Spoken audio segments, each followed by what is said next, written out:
Chris Rowe, Field Notes, September 24th, 2048. Highway 200 on foot about 40 miles east of Lewistown, Montana. I was out here covering a water rights dispute, and about 6 hours ago, everything stopped making sense.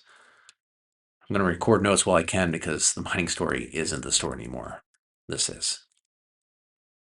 Federal emergency alert hit every phone at the same time.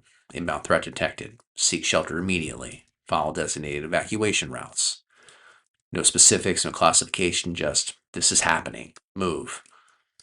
90 seconds or so later, my rental car pulled itself to the shoulder. Dashboard said awaiting reconnection. The engine cut out completely. Every car on the highway did the same thing at the same time. All of them. Pulled over, hazards on, done. Like someone flipped a switch. I sat there for 2 hours expecting to come back. It didn't. As far as I know, the satellite mesh has never gone down, not even once, not anywhere on the planet. I don't know how this is possible. I tried everything. Manual override, diagnostics. I pulled up every menu I could find. There's no way to start this car without a satellite handshake. There's no offline mode. Apparently, there used to be some kind of subscription option years ago, but nobody I've talked to has ever actually seen one. I mean, why would you? The mesh never goes down. Except it did.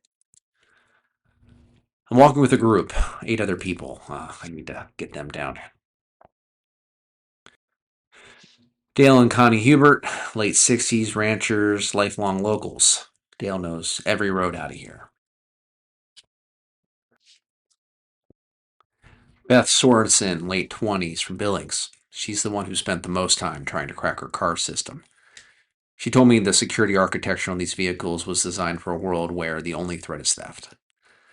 Apparently, nobody built a scenario for what if everything goes down at once. Kevin and Diane Carter and their son Leo, 8 or 9. Family trip to Glacier. Kevin's holding together in the way where you can see the cost. Stuart Voss, 50s, local from Roundup. Heading to a fishing trip. He's the one talking the most. Cites FEMA protocols, staging areas, response timetables. Some of it sounds right.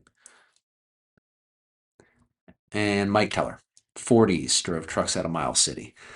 Doesn't really talk much. Walks in the back. There are no drones overhead, no contrails, no aircraft. The sky is completely empty, and I don't think I've ever seen that before. You forget there's always something up there, till there isn't. I asked my phone's AI what kind of event would trigger this alert classification. It gave me a thorough answer from its cache protocols, recommended following the designated evacuation corridor, sounded completely authoritative. Then I realized none of that was current. It's just reading old files with a confident voice. Behind the voice, there's nothing. We're heading for a town called Grass Range, about 30 miles west. It's on the map. It's a direction. That's enough right now. Got a solar trickle charger in my jacket sleeve. Should keep the phone charged for a while. Keeping recording short anyway. And in notes. All right. Chris Rowe, Field Notes, September 25th, day 2. Recording from a ranch house about 15 miles west of yesterday. Did not sleep well. Dale spotted this place from the highway last night. Set back a quarter mile. There's nobody home. The well has a hand pump, old style manual backup. And the water's good. We found canned goods in the pantry, blankets, a wood stove that works. Loaded up everything we could carry. Mason jars for water, a tarp, rope, a hatchet from the barn. It got cold overnight. Low 30s, probably even colder before dawn. Leo couldn't sleep. Kevin was up with him by the stove until morning. I've been interviewing people individually, getting their accounts while the details are fresh. Kevin's phone's cached a partial headline before the signal dropped. It's a push notification loaded about halfway. Something about inbound in a city starting with D. He wouldn't say more around Leo. Dale saw a flash on the eastern horizon the night of the alert, slow and distant. Said it could have been heat lightning. Connie was next to him. She shook her head and said it wasn't lightning. She did not explain how she knew that. Beth's phone cached a FEMA infrastructure map. There's evacuation corridors radiating outward from major metropolitan areas. Cities at the center, routes pushing population into rural zones. Whatever the system was routing people away from, it's urban. Stewart's convinced it's a cascading architecture failure. Solar event, grid overload triggered by the alert itself. He says the emergency is real, but contained in FEMA staging at the reception points. He talks about it like a man who needs it to be true. Diane mentions something different. Her health monitor, the embedded kind, reads biometrics through the fabric, flagged an air quality advisory about an hour before the alert. She thought it was a false read, but the advisory text referenced elevated particulate consistent with a large-scale atmospheric event, volcanic activity, or widespread combustion.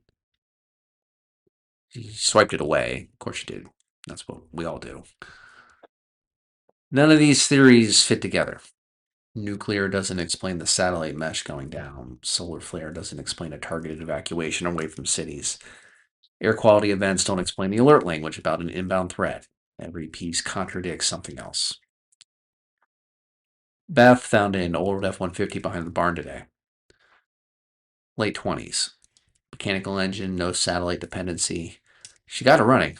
I need to record what happened next because it matters. We tore this property apart looking for fuel. Every outbuilding, every shed, the garage, under tarps, behind equipment. Dale checked a diesel tank by the barn, but it was architectural diesel, wrong engine. We found a gas can with maybe a quarter-inch in the bottom, and that was it. Gas infrastructure barely exists anymore, nothing runs on it. The stations in these small towns switched to charging banks a decade ago, and the truck was parked behind a barn because it's a relic, antique. We found the one vehicle on this highway that could actually move, and there is nothing within walking distance to put in it. Beth sat on the tailgate after that and didn't say anything for a long time. Stewart suggested we push on and come back for the truck if we find fuel. Kevin pointed out that we don't know where we'd find any. Dale thought there might be ranches further out with old equipment and stored gasoline, but we'd be walking off the evacuation route to look, and if we don't find anything, we've lost a day. We can't carry enough water to wander. So we marked the location on our cache maps and kept walking. All 9 of us passed a working vehicle with a running engine and left it sitting there. I want that in my notes. I want to remember how that felt. The phone AIs are disagreeing on the route. Kevin says 90 miles west. Beth says 120 northwest. My AI can't tell me which one has better data. 3 devices, 3 confident answers, and behind each one, nothing current at all. West for now. It's the direction the road goes. End of notes. Day 3. Grass range. There's nobody here. It's not abandoned, not ransacked, just empty. There's dishes and sinks. There's a charging station with the chargers locked down and powered off. School had papers on the desk and a calendar on the wall turned to September. We searched for 2 hours and didn't find a single person. Found supplies, canned food, jerky, bottled water in the convenience store. Dale broke the hardware store lock and we took flashlights, batteries, lighters, knives, duct tape. One house had sleeping bags and an unopened tent in the garage. Propane tanks off a backyard grill. We're better equipped now than we've really been this entire time. Connie found a hand crank weather radio. We sat in the gas station lot and turned through every frequency. Static, all of them. She went through the dial twice, set it on the ground, and nobody picked it up. Kevin thinks the residents evacuated ahead of us. His AI confirmed this fits standard FEMA protocols. But look, if 100 people walked this road before us, where are they? We should have caught up or seen something from them. We should be seeing trash, footprints, campsites, something. 3 days on this highway and we haven't passed another group of people, not one. Another thing, Mike Teller isn't with us. He was with the group this morning, I'm almost sure of it. But by the time we got to town and started searching, he was just gone. Nobody can tell me when they last saw him. Dale says maybe at the midday stop. Beth couldn't place him after a grain elevator about 5 miles back. We argued about it. Kevin wanted to send two people back to look. Stewart said Mike probably just split off. His own people do that. Dale was quiet, which with Dale means he's thinking something he doesn't want to say. Connie asked how someone leaves a group walking on a flat open highway in broad daylight and nobody sees them go. Nobody had an answer for that one. In the end, we didn't go back. It was getting dark. We'd had been walking 5 miles into nothing with no guarantees he was even in that direction. I'm not comfortable with it. I'm recording that I'm not comfortable with it. I found something this evening while walking through the town alone. The emergency information board outside the post office. It's solar powered. It's still cycling. It's got the standard evacuation message on the loop, but underneath in a smaller text, a secondary advisory. It says biological screening at reception point. Present valid ID upon arrival. Symptomatic individuals will be directed to quarantine intake. Quarantine. That doesn't fit anything we've been talking about. Nuclear doesn't need quarantine intake. Cellular flares don't need health screening. I photographed it, another fragment that doesn't connect to the others. Every house in this town is dark, in a way houses haven't been dark in decades. No standby glow from the locks, no mesh hubs pulsing in the hallways, no motion sensors turning lights on. These houses are just walls now. Whatever made this a town ran through a system that doesn't exist anymore. The infrastructure died first, then the people left. Because what do you do with four walls and a roof when everything that made it work is gone? You follow the road, like us. End of notes. Day 4, west of Grass Range. Stewart's gone. It's his choice. The phones gave us 3 different routes this morning: west, northwest, southwest. 3 AIs, 3 calm explanations in 3 different directions. Stewart, he took the southwest fork toward a town called Winnett. He shook Kevin's hand. He told me to get it on the record, and he was smiling when he left. I watched him walk until the road took him. It was a shape, then a dot, then he was just part of Montana. I'll leave 7 of us. I keep recount. 6 of us. There's 6.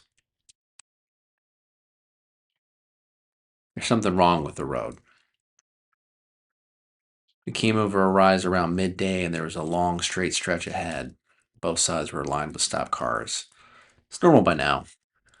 But on the road's surface, between the vehicles, there were these dark marks. Scorch marks, irregular shapes. Some of them 3 or 4 feet across. Burned into the asphalt.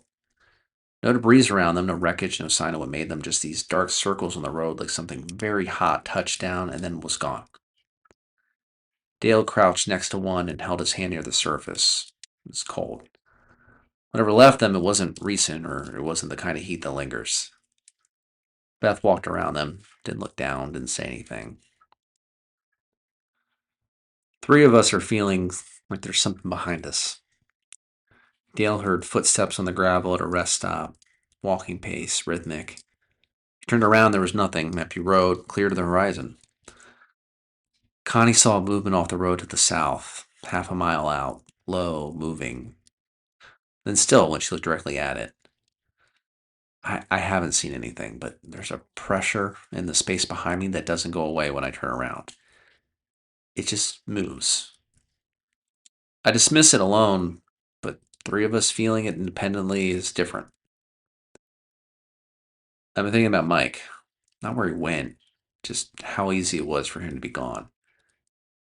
He was at the edge of the group and he vanished from the edge and we closed around the hole like water. That's the thing. Not that it happened, that it was seamless. Got about 33% battery left. End of notes.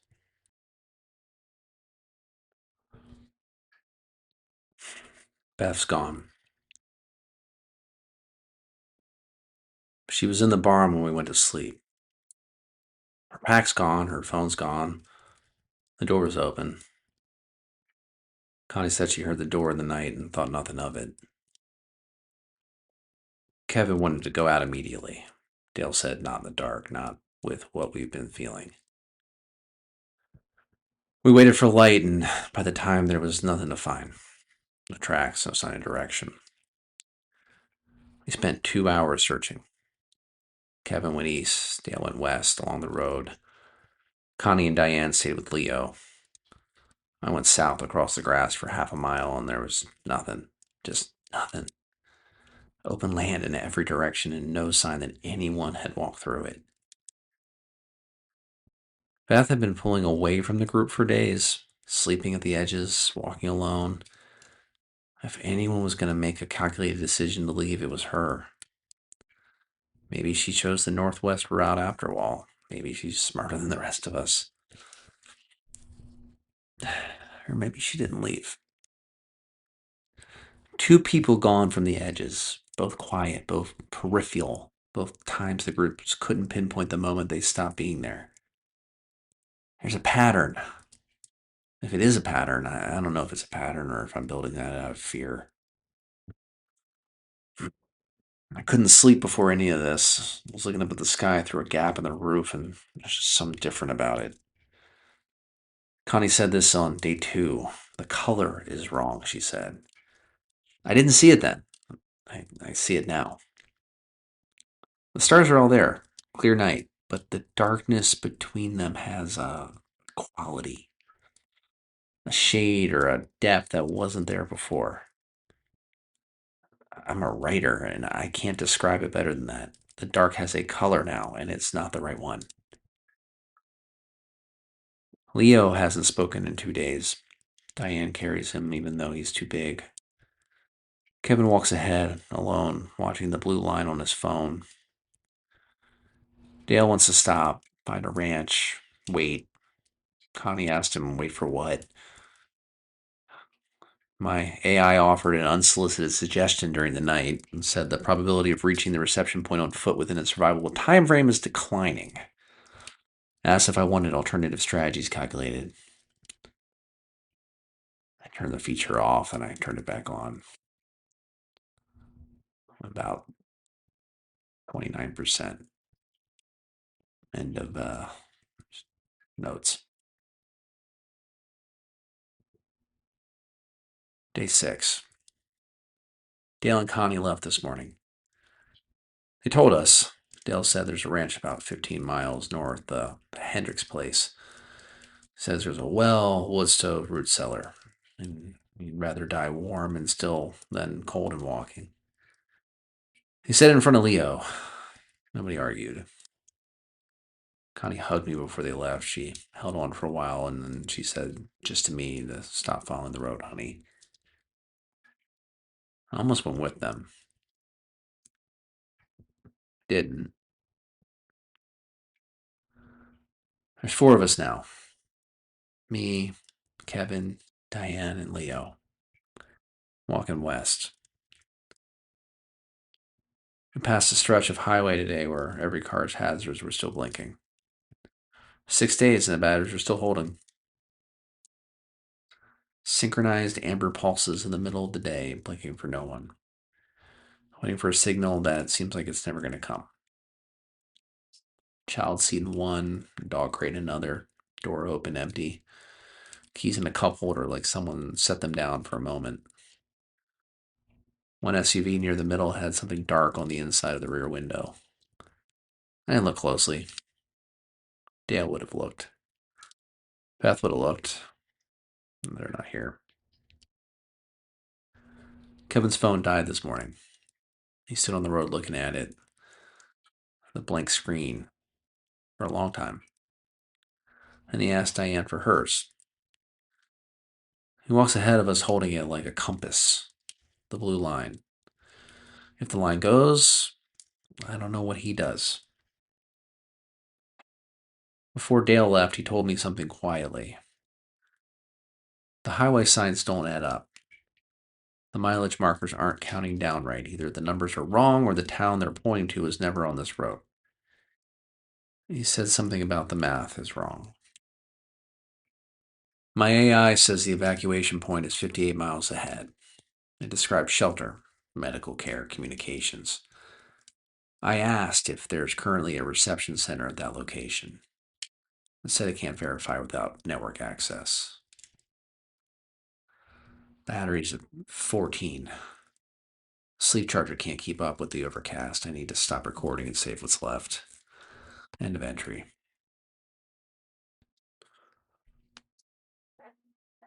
Talking to whoever finds this phone. Batteries at 4%. I got a couple of minutes at most. Last night there was light on the horizon. It was south by southwest, not a flash, a glow, like orange, steady, like something big burning a long way off. It lasted maybe 20 minutes. Kevin was awake. We looked at it. We looked at each other.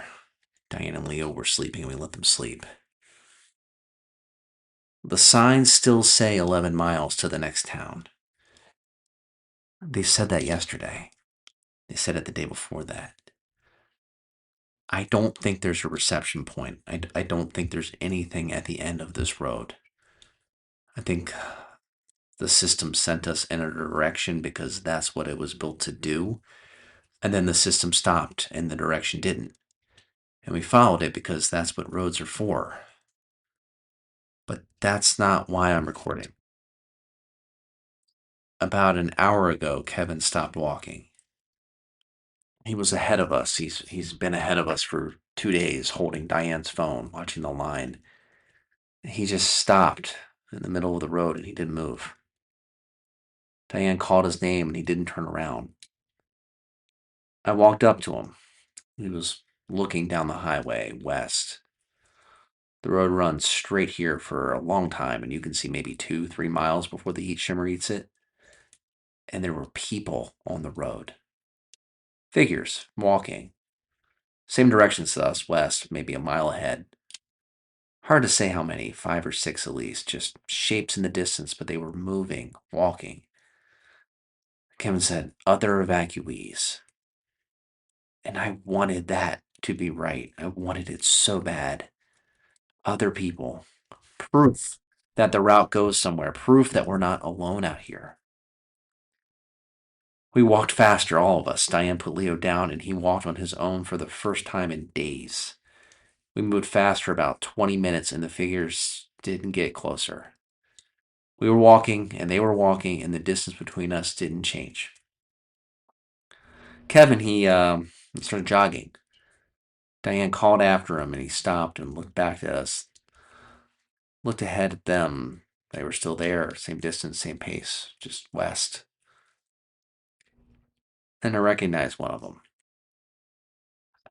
Yeah, I need to be careful here.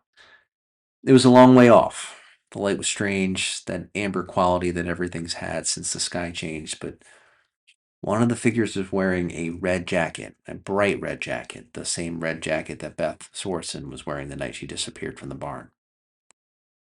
Look, I'm not saying it was Beth. At that distance, I can't be sure. But the color was right, and the build was right, and she was walking west. She was walking the same direction she's always been walking. The same direction we've all been walking. I tried to see the others. One of them could have been the right size for Mike Teller. I couldn't tell. The shimmer makes everything liquid past a certain point, but they were ahead of us, not behind, not gone, ahead, further along the route. Whatever happened to the people who disappeared from this group, they didn't go back, they went forward. Kevin shouted at them. His voice carried in the flat open air, and there was no response. They didn't turn, they didn't slow down, didn't speed up. They just kept walking at that same steady pace, same distance ahead. Like the gap between us was fixed, like the road was holding them exactly that far away. I shouted too. There's nothing. We walked for an hour. The figures were always there, always the same distance, always west, walking, not hurrying, not stopping, not looking back. Diane asked me why they weren't getting closer if we were all walking the same road. I didn't have an answer. Then Kevin said something. Quietly, almost to himself, he said, "They're not walking the same road." And I asked him what he meant. He said he'd been watching their feet. At that distance, you can't really see feet, but he was looking through his phone's camera. He zoomed in. He said they're not on the pavement. They're beside it. They're walking along the road in the grass. They're not leaving tracks. I looked too. I couldn't confirm that. The distance is just too far and the shimmer's just too thick, but Kevin saw what he saw. And he's been watching them through a camera, and he has no reason to lie. He has every reason to want them to be real people. We're still walking. They're still ahead of us, the same distance. I think the people in Grass Range didn't evacuate ahead of us. I think they're still on this road. All of them. Everyone who followed the route is still following the route. They just started. Connie told me to stop following the road. She said that, and I didn't listen. Dale wanted to stop. He wanted to find a house and stay, and I thought he was giving up, but maybe he understood something I didn't. Maybe he understood that the road doesn't end, that it wasn't built to end, and that people on it don't. They're closer now. They're getting close.